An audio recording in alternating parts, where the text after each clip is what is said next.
किस ओर उनकी दशा दिशा तय होने वाली है? देखिए, लोकतंत्र की खूबसूरती तृतीय जो चुनाव जो शहरी क्षेत्र में नगर निगम का 3.5 साल से लंबित था और 3.5 साल कोर्ट में लगातार हाई कोर्ट के में रोशनी खलखोजी और उनकी टीम पूरे संघर्ष के साथ लड़ रही थी और लास्ट में हाई कोर्ट के दबाव में ये सरकार ने नगर निकाय का चुनाव कराया।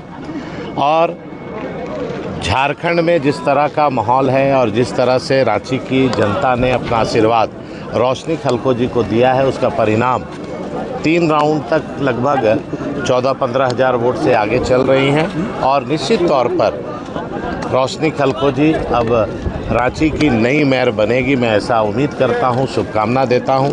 और जो 3.5 साल से शहरी क्षेत्र का काम रुका हुआ था, अब काम प्रारंभ होगा और लोगों का जो छोटा छोटा समस्या था उसमें अब उनसे निजात मिलेगा। प्रशासनिक तैयारियां से संतुष्ट हैं जो अंदर काउंटिंग हो रही है? देखिए, प्रशासन अपना काम कर रही है। कहीं भी अगर कोई शिकायत आएगी, त्रुटि आएगी तो उस पर हम लोग जरूर बात करेंगे। चुनाव आयोग का भी घेराव कर रहे हैं। लेकिन जो चुनाव आयोग और चुनाव जिस प्रकार से हुआ, आप सभी जानते हैं कि जब हम लोग बूथ पे जाते थे लगभग 20-25% मतदाता अपना वोट कहाँ है, किस रूम में है, कहाँ है, वो खोजते नज़र आते थे।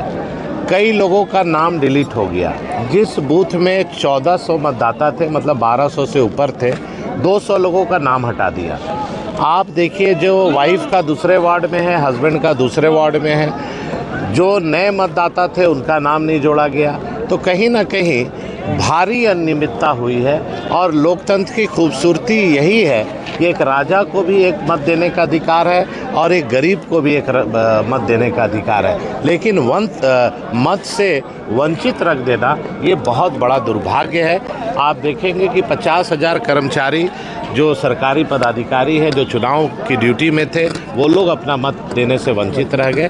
कहीं ना कहीं चुनाव आयोग और सरकार पर ये सवाल उठता है कि आखिर किस दबाव में, किस स्थिति में इस तरह का समीकरण को पेश किया गया और जो बैलेट है, बैलेट का जो प्रैक्टिस छूट गया था लोगों को और फिर वो पुरानी सदियों का याद दिलाने का ये सरकार ने काम किया।